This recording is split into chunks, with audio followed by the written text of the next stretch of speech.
I want to share two stories that illustrate how Ephesians 6 came true in my life by obeying first and honoring second. At about the time I was graduating from high school at Faith Academy, I told my parents that I wanted to go to college in the States and to pursue a degree in art. My parents were very kind but firm in telling me that I needed to stay in the Philippines at least 2 more years. Even though in my heart I wanted to leave already, I knew I had to obey my parents. And praise the Lord for their guidance, because staying in the Philippines 2 more years was the best thing that ever happened to my life. God not only used it to bring me closer to Him, but I got more involved with CCF. My relationship with my family improved, and it was during this time that I was here that God called me to be a dentist.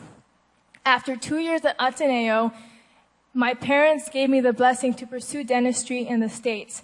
Ironically, I didn't want to leave anymore, but I knew that this was what God wanted me to do in my life. And by God's grace and miraculous blessing, I got accepted to one of the top dental schools in America 1 year early, and I graduated valedictorian of my class. By God's grace. Throughout my time there, I really felt God's hand in my life guiding me and helping me. If I had been stubborn and pushed my way to leave for the States right after high school, I wouldn't have been ready. Spiritually, emotionally, I wasn't ready, and I would have missed out on God's best for my life, both as a career path and to meet my wonderful husband. This leads me to the second story of how God blessed me when I honored my parents. During my time in dental school, I started liking a man from my church. It wasn't Jeff, it was someone else. And we began spending more and more time together, so I found my heart falling deeper for him. Thus, I really wanted my parents to meet him before we became exclusive or boyfriend and girlfriend. Because you see, as a little girl, I'd always committed that I would never date or marry anyone that my parents didn't approve of. I can still remember that dinner we had at a Chinese restaurant, my mom, myself, my dad, and my friend. And my dad was very direct as he interviewed my friend. I felt bad for him because he actually didn't even eat any food, but God used that dinner to open my eyes. You see, my parents asked a lot of good questions that also helped me think and reevaluate our friendship. That night, my parents shared their heart and concerns and encouraged me to stay as friends only. They believed that my friend had a lot of growing to do and that he really wasn't God's best for me.